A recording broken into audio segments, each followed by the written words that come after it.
देख रहे हैं हरियाणा को जवाब देना होगा और मैं हूं आपके साथ प्रिया शर्मा। हरियाणा सरकार का बड़ा फैसला, 30 लाख तक की ईवी पर 100% रजिस्ट्रेशन टैक्स माफ। ऑन रोड कीमत में होगी सीधी बचत, इलेक्ट्रिक वाहनों को भी सीधे तौर पर बढ़ावा मिलेगा।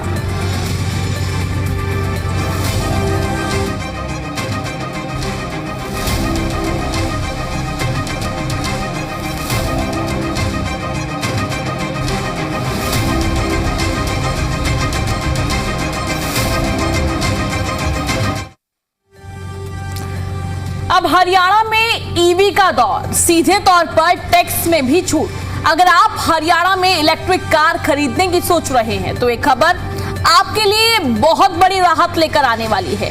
हरियाणा सरकार ने इलेक्ट्रिक वाहनों को बढ़ावा देने के लिए बड़ा फैसला लिया है। अब 30 लाख रुपए तक की एक्स शोरूम कीमत वाले इलेक्ट्रिक वाहनों पर 100% मोटर व्हीकल टैक्स यानी कि रजिस्ट्रेशन फीस नहीं देनी होगी अब आपको। वहीं 30 लाख से ऊपर की ईवी पर भी 50% टैक्स छूट मिलेगा। आखिर सरकार के इस फैसले का कितना फायदा आप लोगों को होगा और इससे ईवी क्रांति में क्या रफ्तार आएगी, तमाम सवाल यहाँ पर खड़े हो जाते हैं। आज हम इसी मुद्दे पर चर्चा करेंगे। तमाम गेस्ट हमारे साथ जुड़ेंगे, पर चर्चा से पहले आप इस रिपोर्ट को देखिए और समझिए ये पूरा मामला आखिर है क्या और कितनी राहत आपको मिलने वाली है। देखिए, देश भर में इलेक्ट्रिक वाहनों को बढ़ावा देने की कवायद तेज हो रही है। इसी दिशा में हरियाणा सरकार ने नई टैक्स राहत का ऐलान किया। अब 30 लाख रुपए तक की टैक्स शोरूम कीमत वाले इलेक्ट्रिक 2 व्हीलर, 3 व्हीलर और 4 व्हीलर पर 100% मोटर व्हीकल टैक्स की छूट मिलेगी। यानी वाहन खरीदने वाले ग्राहकों को रजिस्ट्रेशन फीस नहीं देनी पड़ेगी। इससे ऑन रोड कीमत में सीधी कमी आएगी। सरकार का यहाँ पर मानना है कि इससे ज्यादा लोग इलेक्ट्रिक वाहन खरीदने के लिए प्रेरित होंगे। सरकार ने सिर्फ सस्ते ही नहीं बल्कि प्रीमियम इलेक्ट्रिक गाड़ियों को भी राहत दी है। 30 लाख रुपए से अधिक कीमत वाली इलेक्ट्रिक गाड़ियों पर अब 50% मोटर व्हीकल टैक्स की छूट मिलेगी। यानी महंगी इलेक्ट्रिक कार खरीदने वालों को भी पहले की तुलना में कम टैक्स देना होगा। सरकार का यहाँ पर कहना है कि इस कदम से हर वर्ग के लोगों को इलेक्ट्रिक वाहन अपनाने के लिए प्रोत्साहन मिलेगा।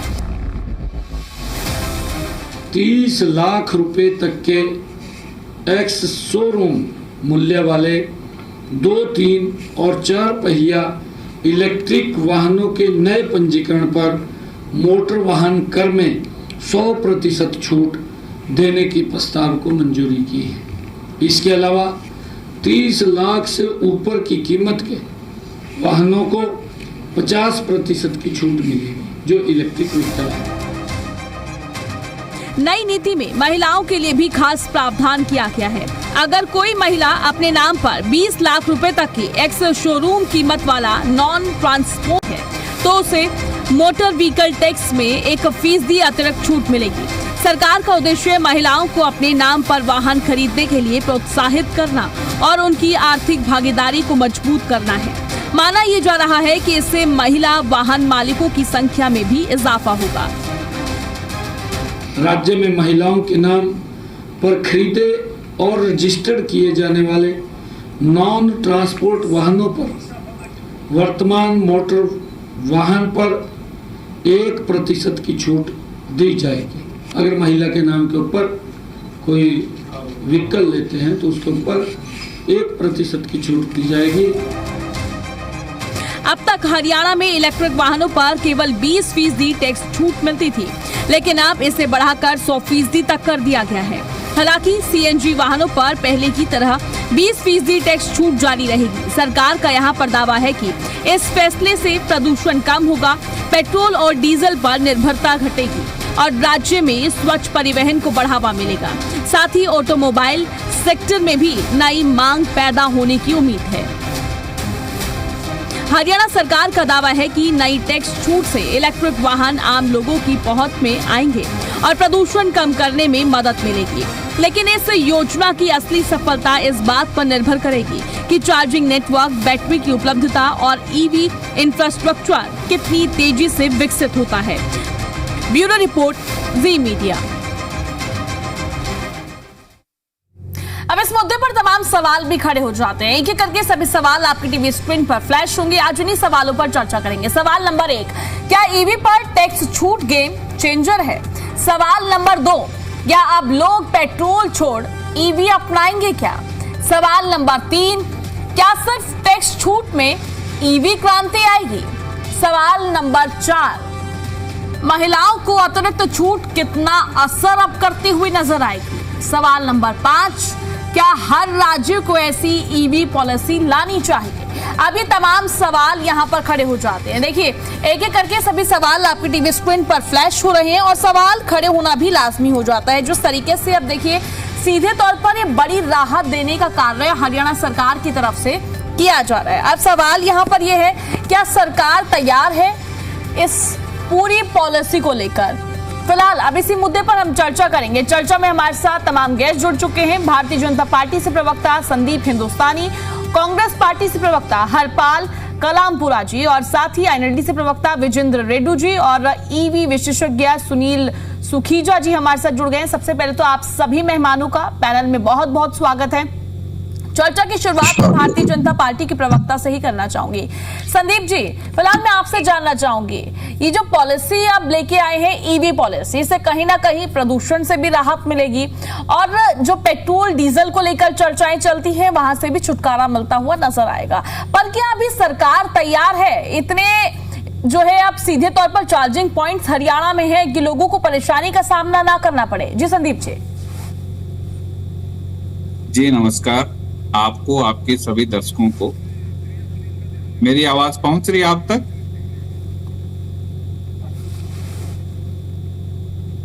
जी मुझे सुन पा रहे हैं आप? जी संदीप जी, मैं आपको सुन पा रही हूँ, आप कंटिन्यू कीजिए। जी देखिए, भारतीय जनता पार्टी की सरकार, या मैं यूं कहूं कि हरियाणा में डबल इंजन की सरकार हमेशा वो कार्य करती है जो जनता के भी हित में होते हैं और विपक्ष की कल्पना से परे होते हैं। जब माननीय प्रधानमंत्री मोदी जी ने मेक इन इंडिया की शुरुआत की थी, उस समय विपक्ष के द्वारा और मौजूदा विपक्ष के जो नेता हैं उनके द्वारा किस प्रकार से मेक इन इंडिया का मजाक बनाया गया था, किस प्रकार से उसके ऊपर जोक गढ़े गए थे।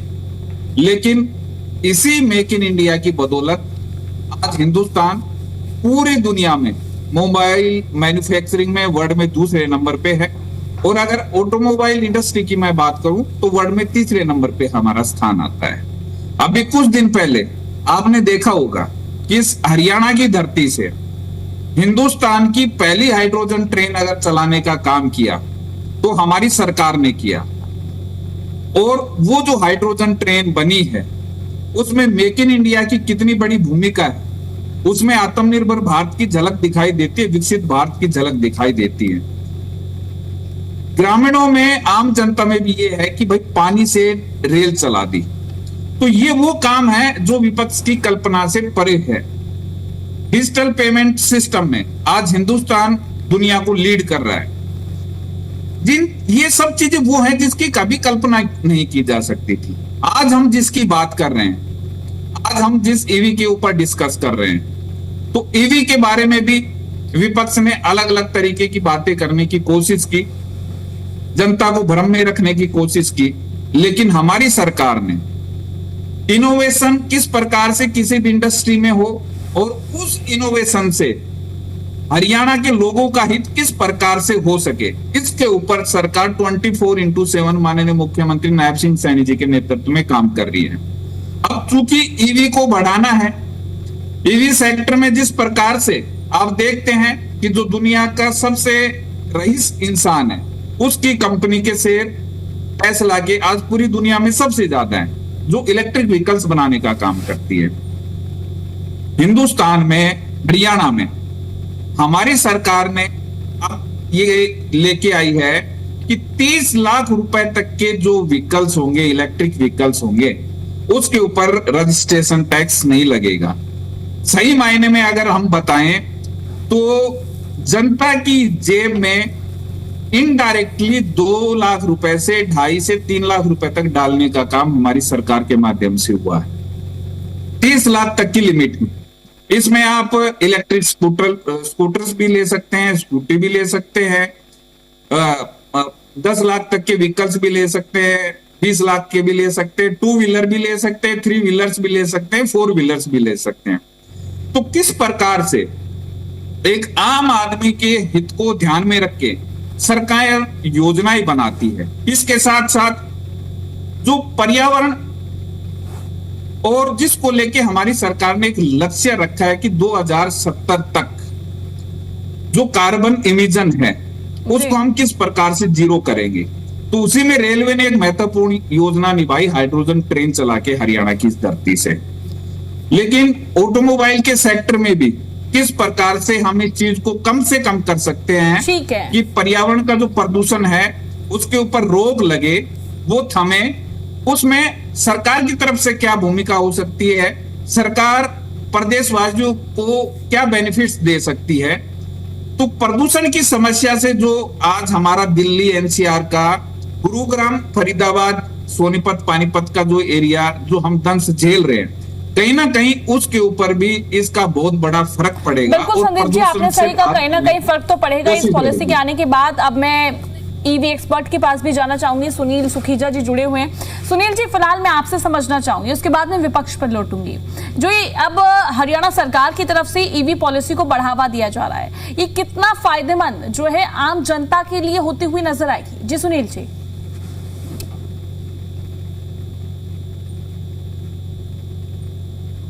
सुनील जी, आपका माइक म्यूट है, प्लीज अनम्यूट कर लीजिए।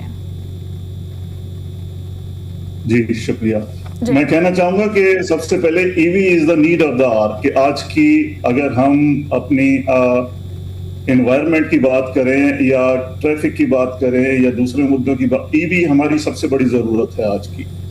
और जो हरियाणा गवर्नमेंट ने ये कदम उठाया है 100% रोड एग्जम्पशन का, ये एक सराहनीय कदम है, इसमें कोई डाउट नहीं है।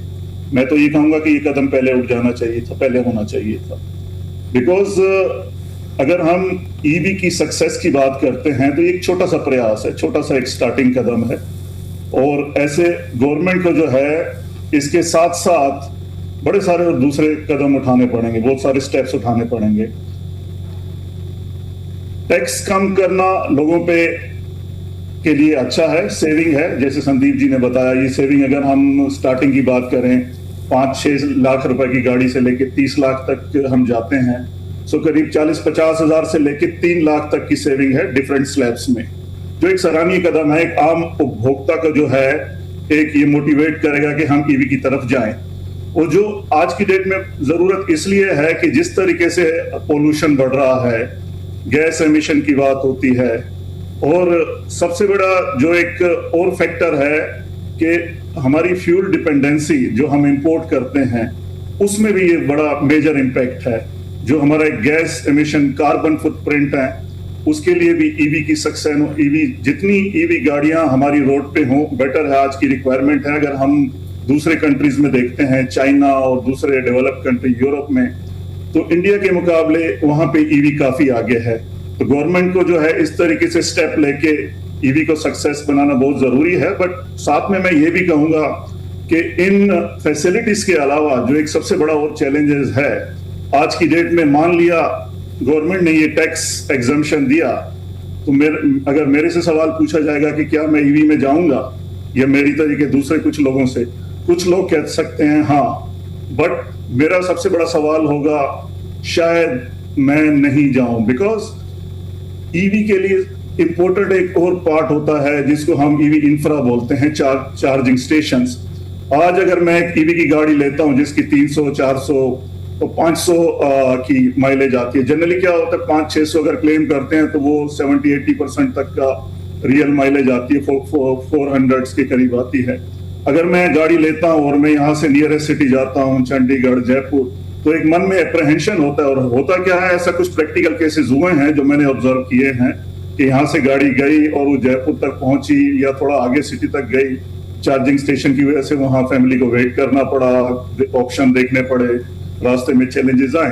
तो सबसे बड़ा हमें इंफ्रास्ट्रक्चर गवर्नमेंट को जो है स्ट्रॉन्ग करना पड़ेगा, बहुत जरूरी है। अगर हम ऑल ओवर इंडिया लेवल पे देखें तो मुझे लगता है कि हमारे पूरे इंडिया में चार्जिंग स्टेशन की बात करें तो करीब अराउंड 25 से लेके 27-28,000 तक हैं, जिसमें करीब दिल्ली में है करीब अराउंड 2000 के करीब अप्रोक्सीमेटली 1900 to 2000। हरियाणा की बात करें तो करीब 1000 के अंदर हैं। चंडीगढ़ की बात करें 500। सिमिलरली ऐसे स्टेट्स में है जो क्वांटिटी काफी कम है, तो ये बहुत जरूरी हो जाता है। बट फिर भी मैं कहूंगा कि गवर्नमेंट ने एक स्टेप लिया है, दिल्ली गवर्नमेंट ने लिया, हरियाणा गवर्नमेंट ने लिया, एक स्टार्टिंग स्टेप्स हैं। इसी तरीके से अगर आगे धीरे धीरे गवर्नमेंट इन प्रयासों को और बढ़ाए तो ईवी की कामयाबी बिल्कुल सुनील जी, आपने सही कहा, अगर प्रयास बढ़ेंगे तो कहीं ना कहीं ईवी की जो पॉलिसी अब हरियाणा सरकार लेकर आई है, बढ़ावा दे रही है, वो आगे ही बढ़ेगी। हमारे साथ कांग्रेस पार्टी के प्रवक्ता भी जुड़े हुए हैं, हरपाल कलामपुरा जी। हरपाल जी, फिलहाल मैं आपसे जानना चाहूंगी, जिस तरीके से अब हरियाणा की जनता को राहत मिलती हुई नजर आएगी, कहीं ना कहीं अब कहा जा सकता है कि हरियाणा में ईवी का दौर चलता हुआ नजर आ रहा है। इस पर आपका क्या कुछ कहना है? अपनी प्रतिक्रिया रखिए। जी हरपाल जी। प्रिया जी, देखिए, देर आए दुरुस्त आए। दूसरे स्टेटों के अंदर बहुत पहले से ही ईवीएम के जो है रजिस्ट्रेशन फ्री और रोड टैक्स फ्री हो चुका है। केंद्र जो जिस तरह कांग्रेस शासित प्रदेश हैं वहां पहले ही हो चुका है। चलो, हरियाणा सरकार ने भी किया, और सरकार का कार्य होता है कि जो जनहितैषी कार्य हैं वो लागू करने चाहिए, जिससे जनता को फायदा हो, और जिस फैसले से जनता के अंदर महंगाई कम हो और हर रोज के कामों में फायदा हो। पहले जो सरकार के काम थे, जैसे कोई गाड़ी खरीदता था सबसे पहले उस पर जीएसटी लगता था, फिर उसके बाद रोड टैक्स आता था, फिर रजिस्ट्रेशन फीस आती थी, और फिर जब रोड पर चलती थी तो टोल टैक्स लगता था। इतने टैक्स इस सरकार ने लगाए हुए हैं रोड पर चलने के लिए। तो अच्छी बात है, अगर ये टैक्स फ्री लेके आते हैं तो हम भी उस चीज का एक सराहना करते हैं कि वो फैसला आए। पर उसके साथ सरकार को चाहिए कि जितने भी चार्जिंग पॉइंट हैं वो पहले से इतने चार्जिंग पॉइंट अच्छे बने कि हर आदमी को वो सुविधा मिले, और बिजली के ग्रेड इतने अपग्रेड हो ताकि चार्जिंग हो जाए। जनता को कहीं भी, मतलब जितनी जैसे इलेक्ट्रिक व्हीकल आएंगे, व्हीकल आने से असुविधा बढ़ेगी, भीड़ बढ़ेगी, लेकिन सरकार का कर्तव्य है कि वहां पे चार्जिंग पॉइंट इतने ज्यादा ना हो। जगह जगह पे अब डीजल पेट्रोल तो चलते चलते 10 मिनट में हम रिफिल करा लेते थे, लेकिन इसके लिए तो टाइम लगेगा, एक गाड़ी बहुत स्पेस लेगी। तो सरकार को यह भी करना जरूरी होगा कि हर 2-3-4 किलोमीटर के ऊपर नागरिकों के लिए, इलेक्ट्रिक व्हीकल वालों के लिए चार्जिंग पॉइंट बनाए जाएं, और बिजली की मतलब सुविधा मुहैया कराया जाए ताकि बिजली की कोई प्रॉब्लम ना आए। और ये तो पहले ही कई स्टेट के अंदर से चालू होगा। ठीक है हरपाल जी। रेड्डू जी भी जुड़े हुए हैं। रेड्डू जी, फिलहाल मैं यहाँ एनएलडी की राय जानना चाहूंगी, क्या राय है जिस तरीके से हरियाणा सरकार बढ़ावा देती हुई नजर आ रही है ईवी को? जी रेड्डू जी। प्रिया जी, देखिए, ई व्हीकल आना सभी के लिए फायदे की बात है, और सारे इसके फायदे ही फायदे होंगे, चाहे वो पोल्यूशन की बात हो, चाहे एक्सपेंसिव की बात हो। लेकिन ई व्हीकल के लिए जो इन्होंने ये लागू की है पॉलिसी, लागू लेकर के आए हैं, टैक्स फ्री किया है, रजिस्ट्रेशन फ्री किया है, ये कोई नई बात नहीं है। हिंदुस्तान के लगभग आधे से ज्यादा स्टेट्स में बहुत समय पहले से ये फ्री है। ये बहुत लेट किया हरियाणा सरकार ने, लेकिन देर आए दुरुस्त आए, अच्छी बात है। लेकिन ये दुरुस्त भी नहीं है, इसको दुरुस्त करना अति आवश्यक है। ये नियम लेकर के आए, अच्छी बात है। मैं तो कहता हूं इसमें सब्सिडी भी होनी चाहिए, जहां टैक्स फ्री है, रजिस्ट्रेशन फ्री है, इसके साथ साथ टैक्स सब्सिडी की भी सुविधा मिलनी चाहिए, क्योंकि जो इलेक्ट्रॉनिक व्हीकल है, ई व्हीकल है, उनकी कहीं ना कहीं आम व्हीकल की बजाय कॉस्ट ज्यादा होती है, और कॉस्ट में भी काफी डिफरेंस होता है।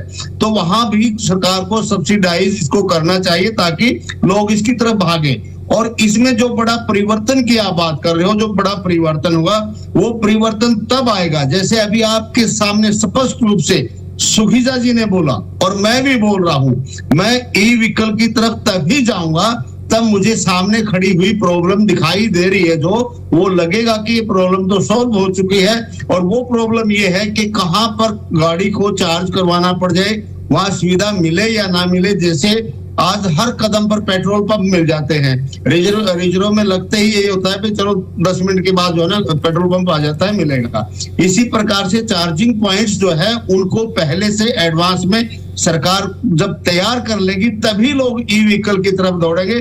अदरवाइज तो जैसे सीएनजी का एक ऑप्शन आया था, सीएनजी की तरफ वो रुझान लोगों का नहीं बना जो बनना चाहिए था। आज भी लोग पेट्रोल और डीजल को ही प्रेफर करते हैं क्योंकि उनमें कहीं ना कहीं दिक्कत आती है। सीएनजी के लिए मैंने देखा पेट्रोल पंपों के ऊपर बहुत लंबी लंबी लाइनें लगती हैं और एक अच्छा तरीका भी नहीं है। छोटे छोटे सिलेंडर से उनको फिल करने का काम करते हैं। कहीं ना कहीं डाउट रहता है पूरी गैस मिलती है नहीं मिलती है और लाइनों में लग करके मिलती है, इसलिए लोग जो है ना उसकी तरफ नहीं जाते। ये नौबत ना आए ऐसी, और ई व्हीकल को जो पॉलिसी लेकर के आई है गवर्नमेंट, उसके लिए आम लोगों को आश्वस्त करे और आश्वस्त ही ना करे बल्कि धरातल पर उसको तैयार करे कि लो भाई हर जगह जो है ना हमने चार्जिंग स्टेशन बना दिए हैं, इसलिए आप लोग इसका फायदा उठाएं। सब्सिडी इसका जो छूट दी है इसका फायदा उठाएं और कुछ सब्सिडी भी यदि घोषित कर दें तो उसके लिए और भी बढ़िया बात होगी। जैसे हमारे बीजेपी के प्रवक्ता भाई कह रहे थे कि हमारा जो है ना विपक्ष की कल्पना से परे वाले कार्य करने का काम करते हैं गवर्नमेंट ऑफ हरियाणा और गवर्नमेंट ऑफ इंडिया। भाई विपक्ष की जो कल्पना है वो तो हो सकता है कहीं आपसे आगे ज्यादा आगे भी होगी, कब आपके पीछे नहीं है। हम आपको बता रहे हैं कि आपने इंफ्रा तो दिया नहीं है, ई इंफ्रा जो पहले देना चाहिए था। आपने पॉलिसी की घोषणा कर दी, लेकिन पॉलिसी की घोषणा के कितने समय के अंदर अंदर आप ई इंफ्रा जो ना लोगों को उपलब्ध करवाने का काम करेंगे? ये आपकी कल्पना में शायद नहीं था, हमारी कल्पना में आया है, तो इसका भी समाधान आप बताने का काम करें। और दूसरी बात, मेक इन इंडिया का मजाक उड़ाया। भाई किसने मजाक उड़ाया? We are very happy for make in India, it is compulsory and it is progressive for India.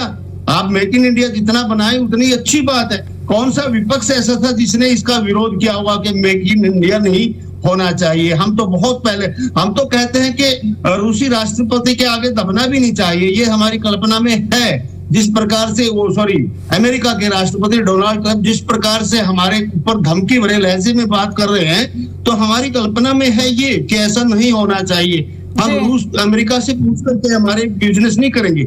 US deal जो हो रही है आपके ऊपर प्रेशर आया हुआ है।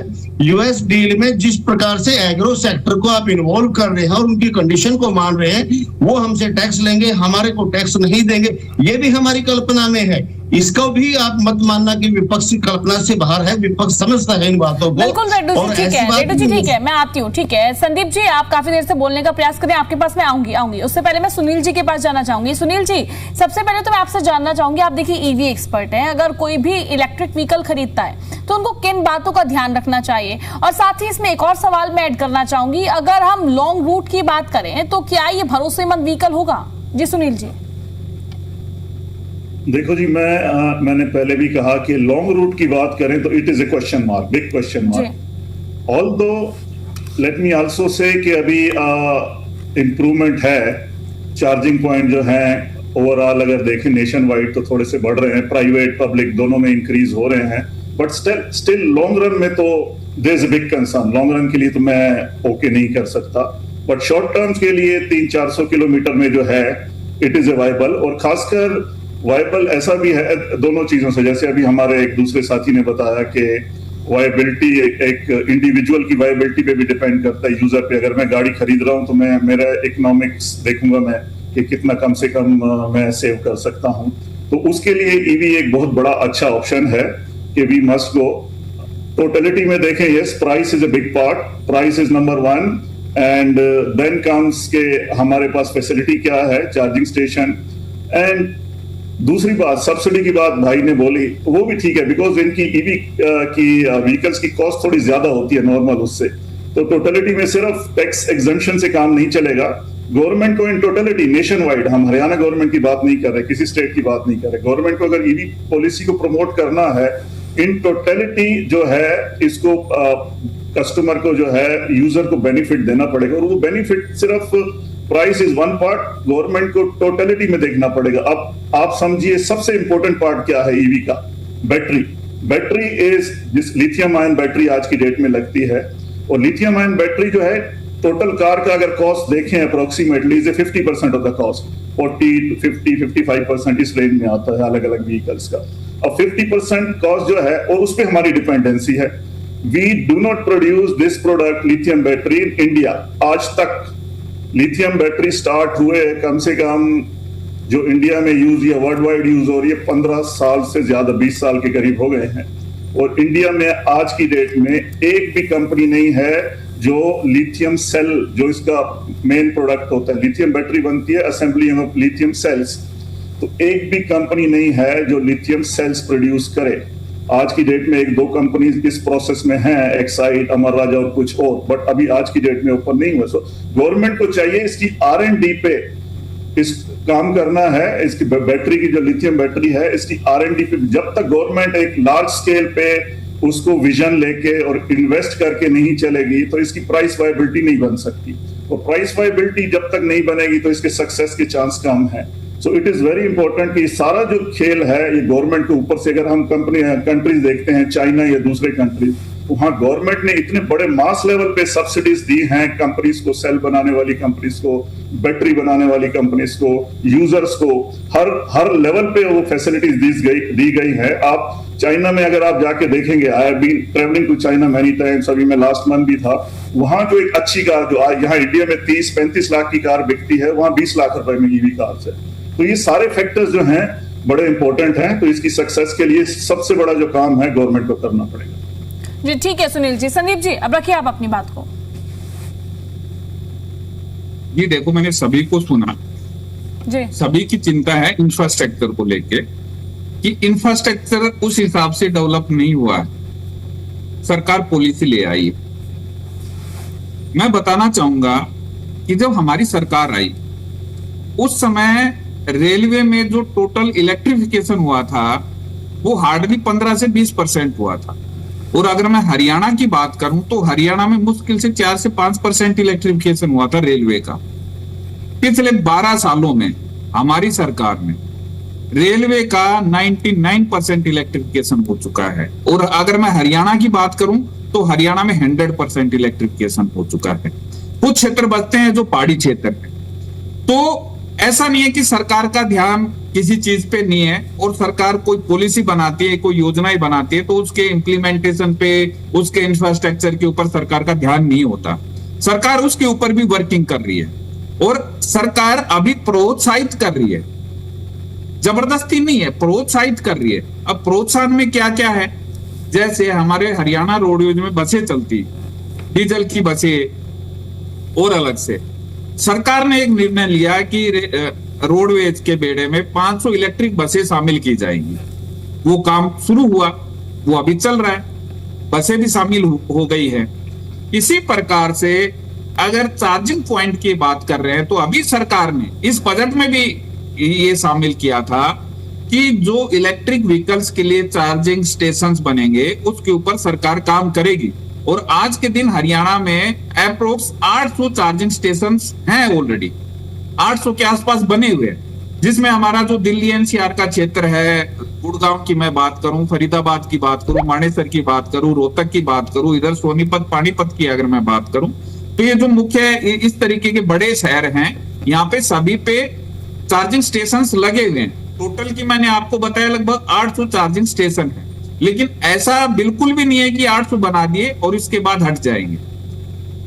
चार्जिंग स्टेशन के ऊपर, इसके इंफ्रास्ट्रक्चर के ऊपर सरकार बड़ी गंभीरता से काम कर रही है और इसकी जो क्वांटिटी है वो भी बढ़ाई जा रही है। दूसरी बात मैं आपको बताना चाहूंगा कि कॉस्ट कटिंग में भी ये बहुत फायदेमंद रहेगी। सरकार ने तो एक बेनिफिट दे ही दिया कि रजिस्ट्रेशन वाला जो पैसा है लगभग 2 से 2.5 लाख रुपए तक की कॉस्ट है वो बचेगी।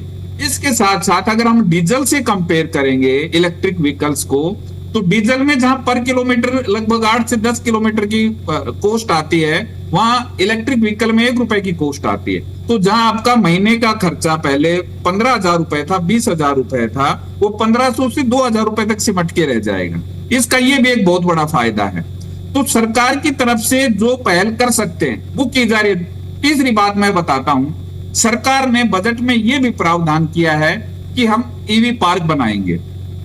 उसके ऊपर भी जो हमारे इंडस्ट्रियल टाउनशिप है उनमें चिन्हित किया गया है कि सोना भी उसमें है, उसमें सोनीपत भी है, उसमें मानेसर भी है।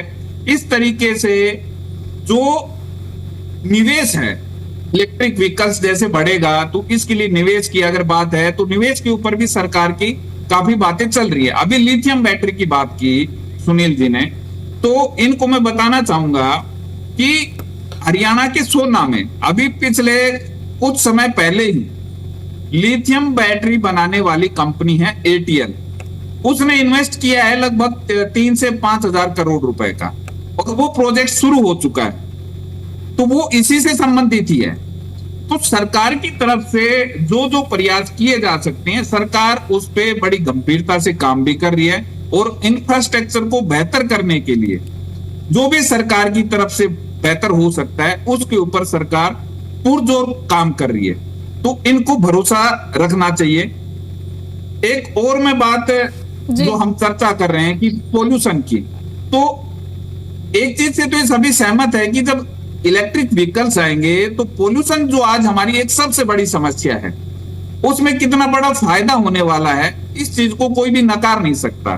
तो सरकार हर पहलू पे जनता को भी कोई नुकसान ना हो, पर्यावरण का संरक्षण भी हो और आम आदमी का भी इसमें फायदा हो, इन सभी पहलुओं को ध्यान में रखते हुए और कुछ नया इनोवेशन सरकार क्या कर सकती है, नई चीजें क्या जोड़ सकती है, उसके ऊपर सरकार काम कर रही है। ठीक है संदीप जी, मुझे बिल्कुल नहीं मैं आपके लगता पास कि आऊंगी। किसी ठीक को है भी संदीप जी, हिचकना ठीक है, चाहिए। ठीक है, बिल्कुल। पर सवाल भी यहाँ पर ना अभी कई खड़े होते हैं, मैं आपके पास आऊंगी। सुनील जी के पास थोड़ा कम समय है। सुनील जी, मैं चाहूंगी आप जाते जाते एक छोटा सा संदेश जो है हरियाणा की जनता को दे जाइए। जी सुनील जी। मैं ये कहना चाहूंगा कि यस, हम सबको इंक्लूडिंग मी, हमें ईवी की तरफ जाना चाहिए। ईवी आज की डेट में हमारी रिक्वायरमेंट है, हमारे देश की रिक्वायरमेंट है। जिस तरीके से हमारा पोल्यूशन पे हमें कंट्रोल करना है, सड़कों पे जिस तरीके से वाहन दौड़ते हैं और उससे पोल्यूशन होता है, कार्बन फुटप्रिंट फैल रहे हैं, और सबसे बड़ा जैसे है कि हम इतना इंपोर्ट्स करते हैं डीजल पेट्रोल, तो वो जो है सरकार के एक्सचेकर पे जो है एक लोड आता है करेंसी का, उसको सबको दूर करने के लिए और हमें अपने पर्सनल बेनिफिट के लिए भी है, और हम सबको ईवी यूज करनी चाहिए। हरियाणा गवर्नमेंट ने, मैं फिर कहूंगा, एक कदम, अच्छा कदम लिया, सराहनीय कदम लिया है, और भी आगे से इस तरीके से जो भी एक बेस्ट पॉसिबल हो जिससे ईवी को बढ़ावा मिले। हरियाणा गवर्नमेंट के सभी देश में जितनी भी सरकारें हैं और इंक्लूडिंग सेंटर गवर्नमेंट जो है R&D पे और दूसरी चीजों पे ईवी को बढ़ावा देने के लिए, प्रमोट करने के लिए जो भी कार्य पॉसिबल है वो करें। ये सब हम सबके और देश के हित में है। Thank you. ठीक है सुनील जी, आप जुड़े उसके लिए बहुत बहुत शुक्रिया। फिलहाल देखिए, मैं आप सभी के पास आऊंगी। इसी बीच जो है एक और बड़ी जानकारी सामने आ रही है। नेता विपक्ष राहुल गांधी का सोशल मीडिया प्लेटफॉर्म पर पोस्ट देखने को मिला है। छात्रों पर बर्बरता का मुद्दा उठाते हुए नजर आए हैं और बीजेपी ने मुझे बोलने नहीं दिया, ये राहुल गांधी की तरफ से सवाल उठाए गए। शाम 6 बजे प्रेस कॉन्फ्रेंस करेंगे, ये जानकारी उनकी तरफ से खुद से दी गई है कि वो 6 बजे प्रेस कॉन्फ्रेंस करेंगे और माइक बंद कर सकते हैं, छात्रों की गूंज बंद नहीं कर सकते। राहुल गांधी की तरफ से तमाम सवाल उठाए गए हैं। नेता विपक्ष है Rahul Gandhi, social media platform x पर उनकी तरफ से ये पोस्ट किया गया और तमाम चीजों पर अपनी बात रखते हुए नजर आए। अब देखिए 6 बजे यानी कि थोड़ी ही देर बाद राहुल गांधी की तरफ से प्रेस कॉन्फ्रेंस की जाएगी। छात्रों के मुद्दे से जुड़ी हुई वे अपनी बात रखते हुए नजर आएंगे। उनका कहना है जिस तरीके से छात्रों के साथ बर्बरतापूर्ण व्यवहार किया गया वो मुद्दा उनकी तरफ से उठाया जाएगा और संसद में भी ये मुद्दा उन्होंने उठाया था। बीजेपी ने मुझे बोलने नहीं दिया, ये भी उनकी तरफ से स्पष्ट तौर पर कहा गया।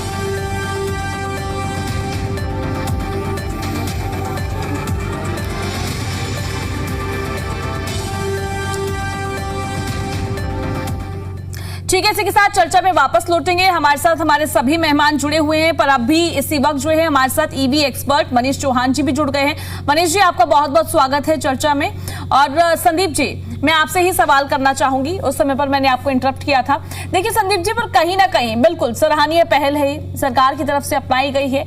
ईवी से काफी फायदा भी होगा, जो पॉल्यूशन की समस्या है कहीं ना कहीं वो भी खत्म हो जाएगी। पर यह भी तो आपको मानना पड़ेगा ना, अभी इतने चार्जिंग पॉइंट्स नहीं है। अगर जनता जो है अभी से ही एकदम से बढ़ती है आगे, तो कहीं ना कहीं उनको सर्वाइव इस चीज को लेकर करना पड़ेगा। जी संदीप जी। नहीं, देखो मैं आपको बताना चाहूंगा, सरकार इस पे गंभीरता से काम कर रही है। ऐसा बिल्कुल भी नहीं है कि सरकार ने पॉलिसी निकाल दी और सरकार उस पे वर्किंग नहीं कर रही। मैंने आपको बताया अभी हरियाणा में अप्रोक्स 800 चार्जिंग स्टेशन पॉइंट हैं, 800। ठीक है, बजट में भी 800 प्रावधान चार्जिंग किया पॉइंट्स गया है। था। बताइए संदीप जी, जनसंख्या कितनी है अप्रोक्स? नहीं, देखो हम कोई भी ऐसी हाइपोथेटिकल बातें नहीं करेंगे कि ये नहीं तो वो हो जाएगा। जब शुरू में आप वो वक्त याद कीजिए जब नोटबंदी हुई थी और उसके बाद में ये डिजिटल पेमेंट का सिस्टम आया था, तो उस समय क्या बातें थी कि किसी को 8 रुपए देना हुआ, किसी को 9 रुपए देना हुआ, किसी को 127 रुपए देना हुआ, वो कैसे देगा, बड़ी समस्या आ जाएगी, गंभीर समस्या होगी, वो उस तरीके की बातें थी। फिर जब कोविड का समय आया, उस समय वैक्सीनेशन ड्राइव जब हमने शुरू की थी, तो उस समय भी ये बातें की गई थी, देश की जनसंख्या 140 करोड़ है, इतने बड़े लोगों को वैक्सीन लगेगी, अगर वैक्सीन लगेगी तो 100, 150, 200 साल लग जाएंगे। इस तरीके की बातें होती थी, इसको आप भी नहीं नकार सकते। लेकिन मैंने आपको बताया है, मैंने पिछला ट्रैक रिकॉर्ड भी आपको दिया है कि रेलवे की इलेक्ट्रिफिकेशन की हम बात करें तो पिछले 60, 65, 70 साल में 2014 से पहले मात्र 15 से 20% का इलेक्ट्रिफिकेशन था। विगत 12 सालों में हमने उसको 99% किया, और जो 1% भी छूटा वो छूटा जो पहाड़ी क्षेत्र है वहां का छूटा है। तो 99% इलेक्ट्रिफिकेशन हुआ, इस चीज को कोई नकार नहीं सकता। अगर हम डिजिटल पेमेंट सिस्टम की बात करेंगे तो इसमें भी हिंदुस्तान दुनिया को लीड कर रही है, किसी से छिपा हुआ नहीं है। तो इसमें भी मैं आपको बता रहा हूं, सरकार इसके लिए हर संभव जो प्रयास है वो कर रही है, इसलिए सरकार पॉलिसी लेके आई है। सबसे बड़ी चीज है कि जो ऊर्जा में आत्मनिर्भरता है वो किस प्रकार से बने। आज हम लाखों करोड़ रुपए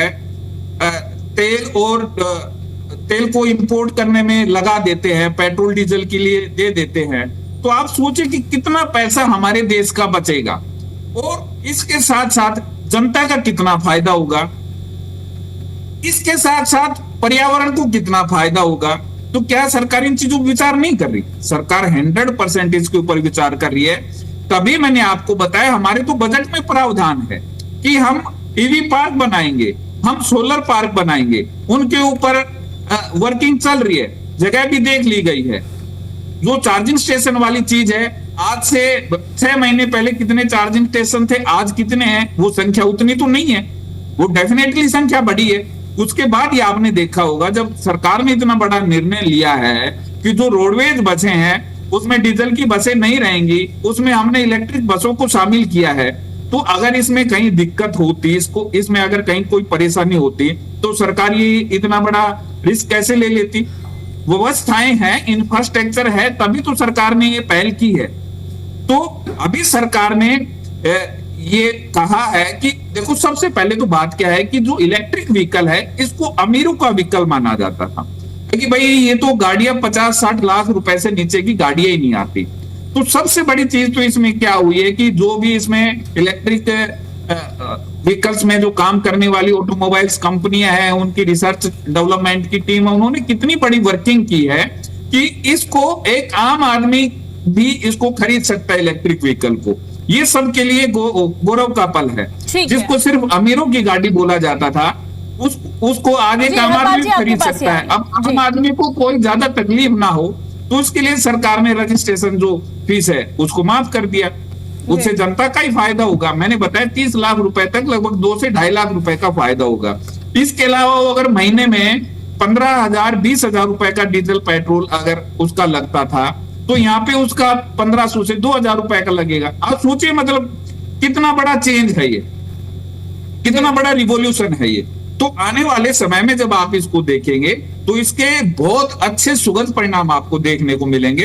तो हम तो कोशिश यही कर रहे हैं, अवेयरनेस ये फैला रहे हैं कि हमारा पर्यावरण है वो भी अच्छा रहेगा, लोगों को भी बचत होगी और कहीं ना कहीं इस चीज को बढ़ावा मिलेगा। बिल्कुल संदीप जी, बढ़ावा देना भी चाहिए। हरपाल जी रखिए फटाफट से अपनी बात को। देखिए प्रिया जी, 2 बातें हैं। आज जनता के अंदर एक बिल्कुल डर का माहौल है, इनकी करनी और कथनी में फर्क है। जैसे हमारा क्षेत्र एनसीआर के अंदर आता है और उसकी रजिस्ट्रेशन जो है 15 साल की व्हीकल्स की हुई है, और इन्होंने एकदम से ऐलान कर दिया कि 10 साल का जो व्हीकल है वो सड़क पे नहीं चल सकता, जबकि हमारी रजिस्ट्रेशन उन गाड़ियों की पेंडिंग है, हम पहले उनका टैक्स पे कर चुके हैं। ये कोई ऐसी नीति ना लेके आए, इसलिए जनता के अंदर डर का माहौल है। और दूसरी बड़ी बात ये है कि आज भी इलेक्ट्रिक व्हीकल के जो रेट हैं इतने ज्यादा हैं कि मध्यम वर्ग के जो लोग हैं वो आज भी इलेक्ट्रिक व्हीकल खरीद नहीं सकते। ये जो टैक्स में छूट आई है नाम मात्र है। 40-40, 30-30 लाख की गाड़ियां मध्यम वर्ग का लोग, जिंदगी में कई लोग ऐसे हैं तो एक बार ही व्हीकल परचेज करते हैं। इनको चाहिए कि सही का एक बार व्हीकल परचेज करते समय भी जो मिडिल क्लास फैमिली है बहुत बार सोचती है, उसके बाद एक व्हीकल खरीदती है। ठीक है रेड्डू जी, मैं चाहूंगी आप भी अपनी बात को फटाफट से रखिए। प्रिया जी, 3 कंसर्न है मेरे इस मैटर के ऊपर। सबसे पहला मेरा आता है जो इंफ्रा है, जो चार्जिंग स्टेशन वगैरह, वो मैं पहले कह चुका हूँ इसके बारे में। दूसरा मेरा कंसर्न है जो डीजल पेट्रोल की गाड़ी है और जो ई व्हीकल है उनकी कॉस्ट में लगभग डबल का डिफरेंस होता है। आम ग्राहक, मैं भी अगर ये ई व्हीकल खरीदने जाऊंगा तो मैं कंपेयर करूंगा कि मेरे को डीजल की गाड़ी कितने रुपए में मिल रही है और सेम गाड़ी जो है, सेम कैपेसिटी की गाड़ी, सेम लगभग डिजाइन की गाड़ी, सेम फैसिलिटी वाली गाड़ी जो ई व्हीकल है वो मुझे कितने में मिल रही है। यदि उनकी डबल कॉस्ट है आपस में और डबल से भी ज्यादा कॉस्ट है, then I will prefer the diesel और पेट्रोल का व्हीकल, क्योंकि जितना वो कॉस्ट का डिफरेंस है उससे कहीं ना कहीं जो ज्यादा है वो डीजल पेट्रोल नहीं लगता है, उससे कम ही लगेगा जो उस डिफरेंस का यदि हम वैल्यूएट करेंगे तो। दूसरी बात, लिथियम की जो बैटरीज हैं वो काफी कॉस्टली हैं। वो कितने समय तक चलती है और कब उनको चेंज करना पड़ेगा और कितनी हैवी उनकी कॉस्ट होगी। एक बार जब वो बैटरी चेंज करनी पड़ेगी, जितना आपने डीजल पेट्रोल बचाया है उससे कहीं ज्यादा उसकी कॉस्ट पड़ जाएगी। तो ये सारे कंपैरिजन है, कॉस्ट का कंसर्न है और इंफ्रा का कंसर्न है। और तीसरा कंसर्न इसमें ये आता है कि उस कैपेसिटी कितनी होगी। कैपेसिटी का मेरा मीन्स वो कितनी मतलब लोड ले पाएगी, कितनी हाइट के ऊपर चढ़ पाएगी। कहीं ना कहीं ये भी एक चिंता बनी हुई है।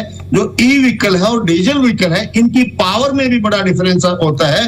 डीजल की पावर जो है ना अच्छी होती है और ई व्हीकल की जो बैटरी है धीरे धीरे वो जो चार्जिंग है तो उसकी पावर भी कम होती रहती है।